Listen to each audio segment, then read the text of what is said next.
नमस्कार, मैं हूं प्रभा। एक साल से अधिक समय से सिंघू और गाजीपुर बॉर्डर पर विरोध प्रदर्शन कर रहे हजारों किसानों ने आज अपना आंदोलन समाप्त कर दिया। किसान नेताओं ने अपनी लंबित मांगों को हल करने के लिए केंद्र सरकार के संशोधित प्रस्ताव को स्वीकार करने का भी फैसला किया है। राज्य और केंद्र सरकार ने रातों रात एक बड़ी रियायत देते हुए विरोध प्रदर्शन कर रहे किसानों के खिलाफ दर्ज लगभग 48,000 मुकदमों को वापस लेने का भी फैसला लिया है। आइए देखते हैं रिपोर्ट। यूनियन नेताओं ने एक बयान में कहा कि संयुक्त किसान मोर्चा इस बात की पुष्टि करता है कि उसे भारत सरकार से एक संशोधित मसौदा प्रस्ताव मिला है और इस प्रस्ताव को स्वीकार करते हुए संयुक्त किसान मोर्चा के भीतर एक आम सहमति बन गई है। संयुक्त किसान मोर्चा की बैठक के बाद पत्रकारों से बातचीत करते हुए नेताओं ने जोर देकर कहा कि वे अभी भी एक आधिकारिक पत्र की प्रतीक्षा कर रहे हैं।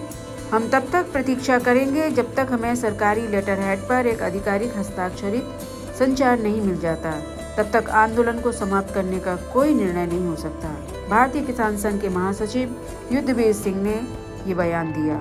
उधर केंद्र ने प्रदर्शनकारियों के खिलाफ दर्ज मामलों को वापस लेने के संबंध में सभी शर्तों को हटा दिया है और वादा किया है कि दिल्ली सहित केंद्र शासित प्रदेशों में दर्ज मामलों को तत्काल प्रभाव से वापस लिया जाएगा।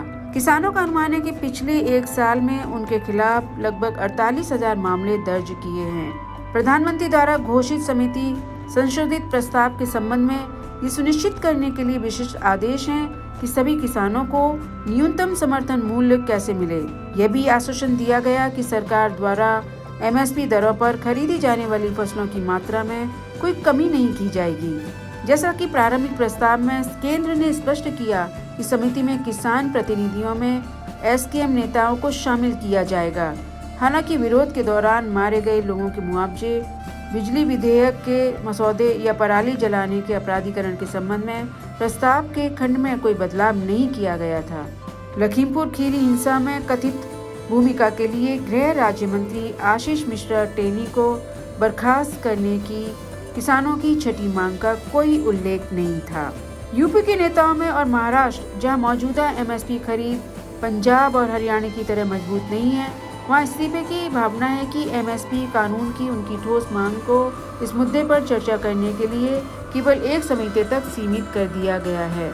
आपको बता दें कि संयुक्त किसान मोर्चा बैनर के तहत किसानों ने पिछले नवंबर से दिल्ली की सीमाओं पर डेरा डाला था और सरकार पर 3 कृषि कानूनों को निरस्त करने, एमएसपी पर कानूनी गारंटी प्रदान करने और अन्य मांगों पर दबाव बनाने के लिए देश भर में बड़े पैमाने पर बंद, नाकेबंदी और रैलियां की थी।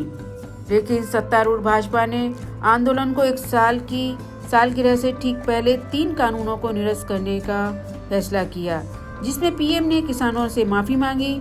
तब से 2 सप्ताह से अधिक समय से किसानों ने अपनी शेष मांगों को पूरा करने के लिए आंदोलन जारी रखा था। केंद्र के ताजा प्रस्ताव पर आम सहमति से उनके आंदोलन का यह चरण अब समाप्त हो सकता है।